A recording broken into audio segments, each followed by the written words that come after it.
Boa noite, me chamo Felipe, sou médico veterinário, sou responsável pelos atendimentos clínicos da Clínica Veterinária Qualitas São Paulo. Já de antemão agradeço ao convite e poder falar um pouquinho sobre a hipersensibilidade alimentar em cães e gatos. É um tema que cada vez mais vem ganhando holofotes, né? Então, do fato de cada vez mais os animais eles vão se adaptando à alimentação, a alimentação vai ficando muito semelhante à nossa dos seres humanos. E aí eu gostaria de falar um pouquinho sobre essa condição com vocês essa noite, tá? Então vamos lá. Então, antes de mais nada, o que a gente só precisa alinhar alguns fatores é entender a relação da intolerância alimentar, né, que é diferente da alergia alimentar, tudo bem? A intolerância alimentar, ela vai ser caracterizada como uma resposta imunológica, sendo ela tardia, né? Em relação à sintomatologia, aos sintomas, eles podem surgir a qualquer momento da vida do paciente, né? Ainda mais na medicina veterinária, isso não acaba sendo especificado em literatura, mas em qualquer momento da vida ele pode desenvolver esse tipo de intolerância, né? E acredita-se, então, que esse tipo de resposta imunológica seja mediado por um tipo de imunoglobulina que imagina-se que possa ser a IgG, tá? Em relação à alergia alimentar, então, num outro contraponto, a alergia alimentar ela também é uma resposta imunológica, só que agora ela tem uma resposta sendo ela imediata, tudo bem? Já a imunoglobulina E, né? Então, o IgE vai ser um critério de diagnóstico, então a gente vai não é muito o palco da nossa conversa hoje, né? Mas ainda estuda-se a relação da IgE na questão da alergia alimentar ou na hipersensibilidade alimentar, tá bom? E as manifestações clínicas, elas também podem surgir a qualquer momento, só que isso também não acaba sendo especificado na medicina veterinária, tá? Então, antes de mais nada, para a gente definir esses padrões, a relação da intolerância alimentar versus a alergia alimentar. Então, eu trago para vocês aqui um teste de mestrado que foi realizado em 2019 pela Juliane Possebon de Oliveira. Ela é uma orientada do professor da PUC do Paraná. E aí, o que ela caracteriza, então, né? Então, a tese de mestrado, o trabalho dela, né? Então, é o que ela avaliou. Ela avaliou a sensibilidade dos testes alérgicos de puntura. Então, os testes alérgicos de puntura, eles são utilizados numa parte da rotina, né, dos dermatologistas. Então, ela avaliou a sensibilidade, né, dos testes alérgicos de puntura, o teste de contato e o monoglote, na avaliação da sensibilidade dos alérgenos de ácaros e alérgenos alimentares em cães com dermatite atópica, né? E aí, o que ela caracterizou para a gente? Ela caracterizou o seguinte, ó, os alérgenos alimentares, eles são capazes de induzir uma resposta de hipersensibilidade. Então, quem seriam esses alérgenos alimentares? A gente tem duas grandes classes, mas a grande responsável por isso seriam as proteínas. Essas proteínas, elas podem ser de origem animal ou vegetal, tá? Ou até mesmo as glicoproteínas, ou seja, carboidratos que eles vão se conjugar às proteínas. Então, um ponto importante dessa nossa conversa é o seguinte: quando a gente fala de alergia alimentar, ou os alérgenos alimentares, a gente está falando de estruturas proteicas. Por que isso? Porque essas estruturas proteicas, elas são caracterizadas da seguinte forma: elas são solúveis em água, são termorresistentes, né? Então, são resistentes à temperatura. Além disso, elas também vão ser resistentes às proteases digestórias, então as enzimas digestórias, né? E sem sombra de dúvida, elas possuem um peso molecular acima de 10.000 kilodaltons, né? Então, aqui seriam os pontos, seriam as características chaves para ela poder sensibilizar o sistema imunológico. Então, não consegue ser degradada ao calor, em relação às enzimas digestivas, e elas têm um peso de alto peso molecular, tá? Então, é isso quem vai sensibilizar o sistema imunológico, tá bom? E aí, falando um pouco sobre a epidemiologia, né, desses pacientes que sofrem de alergia alimentar, em 2011, então, tem um trabalho, né, de Gasquem, onde ele relata a epidemiologia das reações adversas à comida em cães e gatos. E aí, o que é um ponto importante aqui? Ele comparou, então, os seres humanos versus cães versus gatos, né? E o que ele percebeu? Que em seres humanos, a pesquisa dele relatou que a prevalência de reações adversas à comida, então aqui ele já troca um pouco esse nome, né? Ele não fala de alergia ou hipersensibilidade, ele fala de reações adversas à comida, ele fala que a prevalência em crianças é de 1 a 10%, né? E já que em adultos, então, o que ele compara? Essas crianças que são acometidas, né, dessas reações adversas, quando elas atingem um tempo de vida, ou seja, cerca dos 16 anos, as manifestações clínicas, elas cessam, elas diminuem, tá? Então, ele percebeu que a prevalência em criança é maior e que quando essa criança ela vai atingindo a puberdade, vai atingindo uma idade perto dos 16 anos, as manifestações clínicas elas vão diminuindo ou até mesmo somem, tá? Então essa é a parte do trabalho que ele conseguiu avaliar. Já em relação aos cães, que eu acho que aqui é onde nos interessa, ele cita que não existe predileção sexual, então pode acometer tanto macho quanto fêmea, só que aqui é um ponto importante onde corrobora com a informação que ele trouxe logo acima. Então, animais jovens, ou seja, com menos de 12 meses de vida, é onde inicia-se, então, as manifestações clínicas dessas reações adversas à comida, né? Então, aqui acaba sendo um ponto muito importante quando a gente fala de reação adversa à comida ou alergia alimentar, né? Então, são animais que já têm esse distúrbio já desde filhote. E aí a gente vai ver quais são esses tipos de distúrbio para a gente começar a triá-los de uma melhor forma, tá bom? E em relação aos felinos, então, não existe, então ele não consegue correlacionar e também tem muito pouco dado na literatura para citar a epidemiologia dos gatos em relação às reações adversas à comida, tá? Ainda assim, nesse mesmo trabalho, o que ele falou? Que esse é um ponto muito importante. Ele fala em relação à educação do cliente. Ele cita que 52% dos proprietários, quando eles não são educados, eles falham no momento do teste de exclusão. Ou seja, nós veterinários, nós temos a obrigação de esclarecer a relação desses alérgenos alimentares na vida do paciente. E aí o que ele comparou? Ele fez uma outra comparação que quando esse cliente ele era educado pelo veterinário, a falha ela caía para 27%, ou seja, para quase um quarto. Ou seja, ele ganhava um quarto de clientes que aderiam, que faziam a adesão do tratamento de exclusão alimentar, né? Então, esse é um ponto importante, a educação do médico veterinário frente ao seu cliente. Então, explicar a importância do teste, explicar o que tem na formulação dessa ração ou desse alimento natural, explicar por que está fazendo isso, tá? E além disso, ele também cita que quando ele fez o teste alimentar, ele cita que o cliente ele deve ter um total controle do que o pet ele acaba ingerindo, tudo bem? Então ele fala assim, olha, se vocês vão partir para esse teste de exclusão alimentar, eu já logo digo para vocês, o seu cliente ele deve ter um total controle do que o pet acaba ingerindo, porque senão vai ser humanamente impossível fazer esse teste ou terminar esse teste, tá?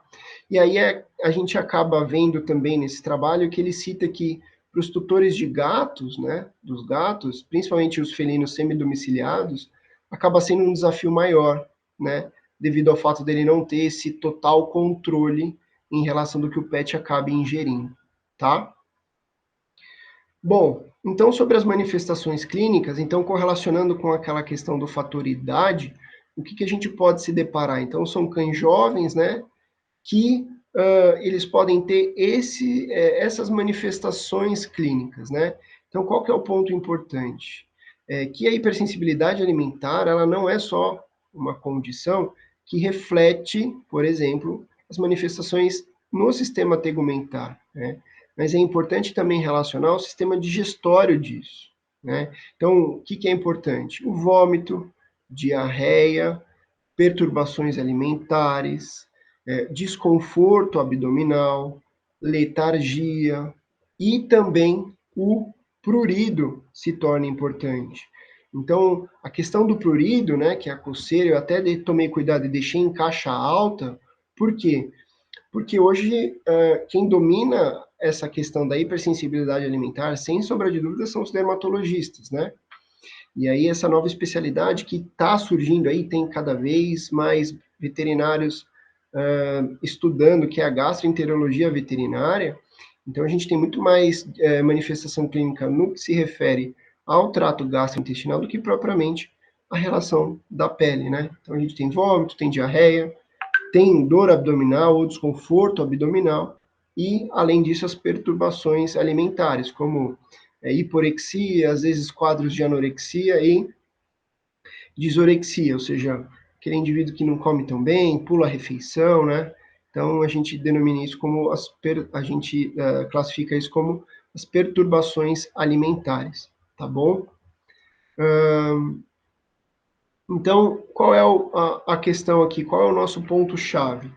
Então, se a gente conseguiu mapear esse indivíduo, a gente vai ter que agora começar a padronizar os testes, né? Então, o que acaba sendo importante? Então, a gente vai falar um pouquinho, mas não é o papel aqui da nossa aula. Então, a padronização dos testes alimentares, ela vai nos servir para guiar nós, veterinários, para um possível diagnóstico, né? Então, para a gente começar a caminhar, marchar para um diagnóstico, a gente vai ter que criar algumas bases para nos auxiliar. Então, a primeira relação é a que, né? Então, é identificar todas as possíveis proteínas que o paciente já possa ter tido um contato prévio, ou seja, o que ele já comeu ao longo da vida. Toda e qualquer possibilidade, né? Então, eu coloquei aqui, examinar a descrição das rações e petiscos, além esses petiscos sendo eles, né, esses agrados que o proprietário fornece para o cão ou para o gato, ou até mesmo esses petiscos prontos das indústrias de alimentos, tá? Então a gente precisa começar a examinar a descrição das rações e também entender a relação desses petiscos, né? Então, examinar a descrição dos petiscos. O que a gente não pode deixar passar é o seguinte: essas medicações que são isentas de prescrições, então também chamados nutracêuticos, eles entram nessa classe, e até mesmo hoje os antiparasitários eles entram nessa classe. Por quê? Porque eles acabam tendo sabor. Então, sabor carne, sabor picanha, sabor bacon, e isso pode agravar, ou isso pode complicar a relação de quando a gente for fazer essa triagem alimentar ou essa exclusão alimentar. Além disso, o Gasquet também cita, né, as medicações manipuladas pelo mesmo raciocínio. Então, a questão do sabor, então a gente consegue hoje pedir para fazer as medicações em forma de petisco, né? Então isso é uma coisa importante. Esses animais que têm um comportamento de coprofagia, então de ficar comendo as próprias fezes, isso é também um ponto importante e a gente não pode deixar passar. E por fim, ele ainda cita que para esses indivíduos que vão fazer o teste de exclusão alimentar, talvez fosse necessário então que eles usassem até mesmo uma água destilada durante o processo de exclusão alimentar, né? E aí isso entra tudo em conscientizar o proprietário. E, por fim, a gente vai começar indicando uma ração, né, que ela precisa seguir alguns preceitos. Quais seriam? Então, depois desse exame todo, depois de todo esse estudo que foi feito, então, necessita-se, então, de que seja uma proteína inédita, né? Essa proteína inédita, ela pode ser inédita ou ela pode ser inédita e hidrolisada, melhor que fosse hidrolisada, que na sua formulação ela seja única, correto? Então, que não tenha, por exemplo, uma cruza de dois tipos de proteína animal, ou uma proteína animal e uma vegetal, tudo bem? Para que a gente possa fazer esse teste o mais fidedigno possível, ok? Então, isto posto, o que a gente fala? Em relação ao meio de diagnóstico, aos meios de diagnóstico, hoje a gente tem alguns testes dos quais eles precisariam ser estudados para ver se dá ou se daria ou não para se correlacionar. Então, o que acontece? O teste de puntura hoje, ele é utilizado para as hipersensibilidades, né, ou para as dermatites trofoalérgicas ou as alergias alimentares no que se refere à doença de pele. O teste de contato, igualmente. Então, o que acontece? A gente está ali examinando o órgão afetado, né? Tanto o teste de contato quanto o teste de puntura, a gente vai provocar o sistema tegumentar, né? O teste intradérmico, ainda assim também a gente utiliza para os dermatopatas, né? Então, para os cães e gatos que têm problemas de pele, mas a gente aqui já começa a inocular o alérgeno em tecido subcutâneo, tá? Tendo um contato mais interno. E, além disso, a gente tem também os testes sorológicos, né? Que são os testes guiados por imunoglobulina do tipo E. Então, se a gente for parar lá e avaliar o início dessa nossa apresentação, a gente fala, eu cito para vocês que as alergias alimentares, elas são guiadas por IgE. Então, será que talvez a gente conseguisse fazer uma correlação, por exemplo, com os testes de exclusão? Então, o teste de exclusão e baseado em teste de provocação alimentar é onde a gente utiliza, então, para os dermatopatas, né? Então, para os cães com doenças de pele, e esses que apresentam os desarranjos gastrointestinais. Então, perturbação de alimentação, borborigmas intestinais, vômito, diarreia. Então, será que a gente não conseguiria correlacionar esses dois testes para que a gente pudesse aumentar ainda mais a sensibilidade dessa condição, né? Fica aí um questionamento. Bom, então aqui a gente tem as três formas, né, de sensibilização do trato gastrointestinal em relação aos alérgenos. Então, na caracterização A, então, mais ou menos a fisiopatogenia, ela acontece dessa seguinte forma. As células dendríticas, elas ficam entremeadas sobre essas células e criptas intestinais, elas vão captar esse antígeno e vão trazer para os vasos linfáticos. Essa seria uma primeira justificativa.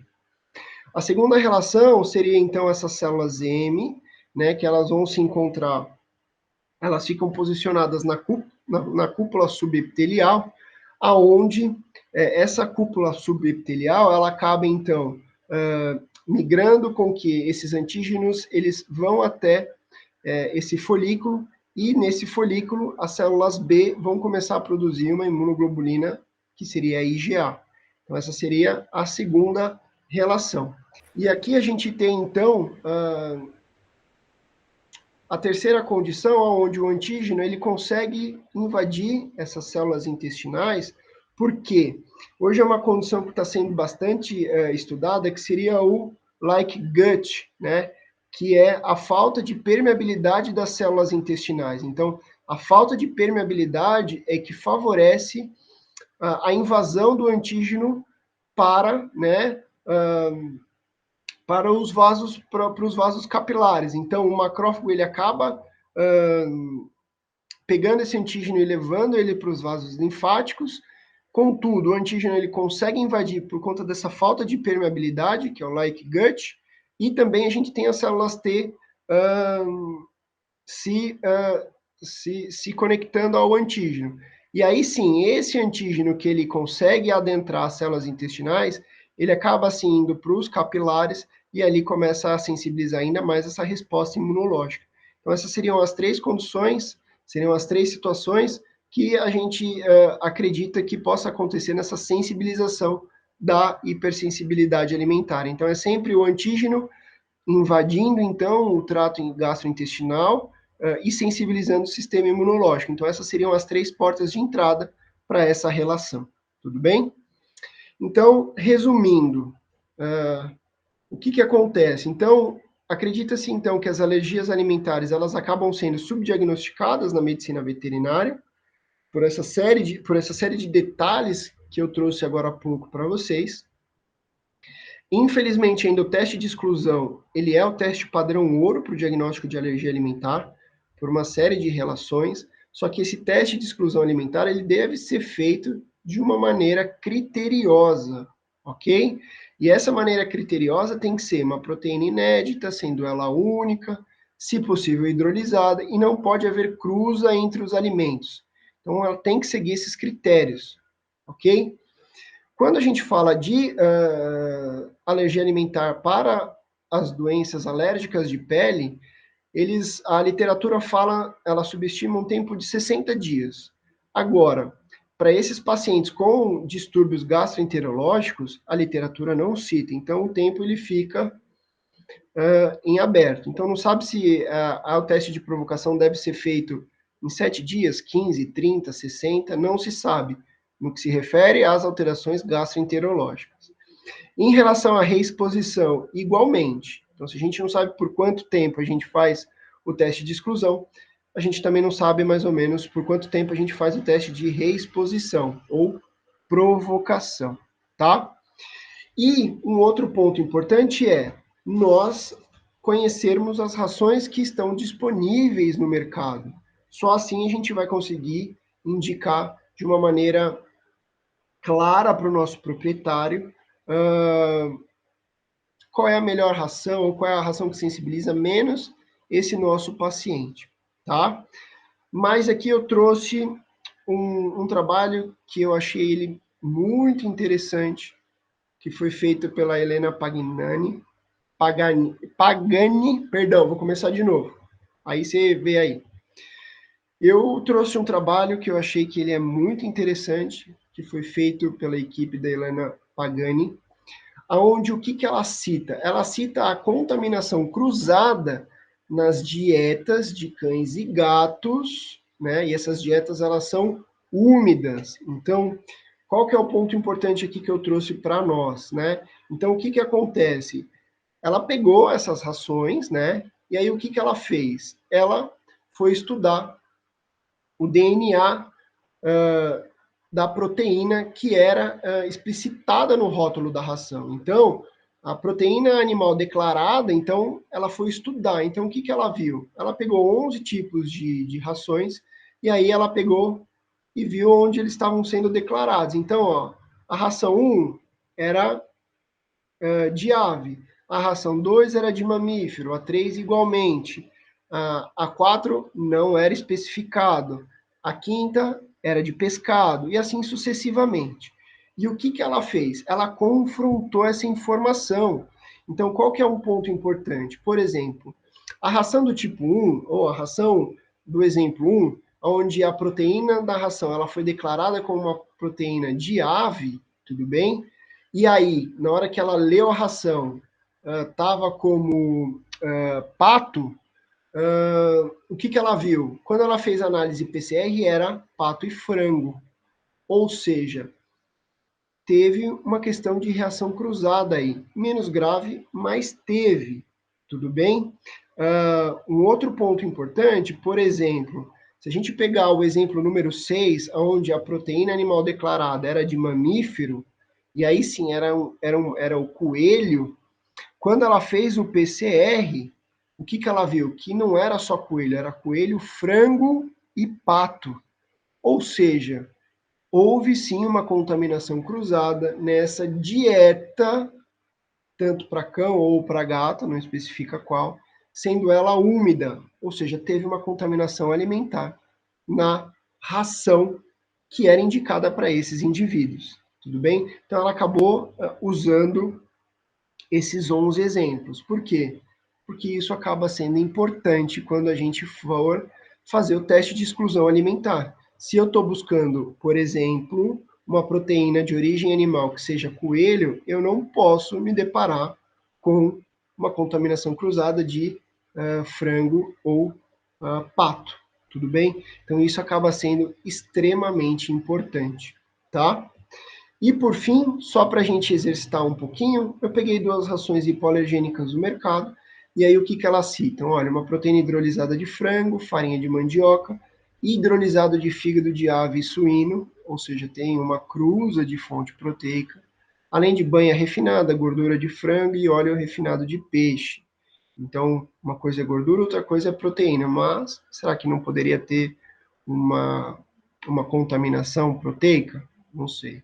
Em relação à segunda ração, o que a gente tem? Uma proteína hidrolisada de frango, fécula e farinha de mandioca, óleo de aves, óleo de salmão, óleo de linhaça e óleo de girassol. Ou seja, essa ração hipoalergênica ela acaba sendo melhor empregada, só que aí ficaria a questão, será que esse óleo, que é uma gordura, ele não poderia estar contaminado? Não sei, fica aqui o meu questionamento, tá? Então, o que eu acho importante, né? Aqui a gente acaba, então, a nossa apresentação, mas um ponto importante é, precisamos conhecer o que a gente está fornecendo para os nossos pacientes, principalmente esses pacientes que precisam passar por uma triagem ou um teste de exclusão alimentar, tudo bem? Então, se faz necessário o conhecimento técnico do que está na descrição da ração, justamente para orientar nós, médicos veterinários, a fazer uma melhor indicação em relação ao teste de exclusão alimentar, tudo bem? Então, é isso que eu tinha para conversar com vocês hoje. Novamente agradeço o convite da Qualitas. Dizer para mim que é um prazer falar sobre alergia alimentar. Ainda é um assunto que, como eu disse agora há pouco, sendo subdiagnosticado, mas ainda um assunto pouco abordado, mas eu acredito que cada vez mais ele vai ganhar uma relevância no que se refere à medicina veterinária. Tudo bem? Mais uma vez agradeço, obrigado pelo tempo, pela disponibilidade, um grande abraço.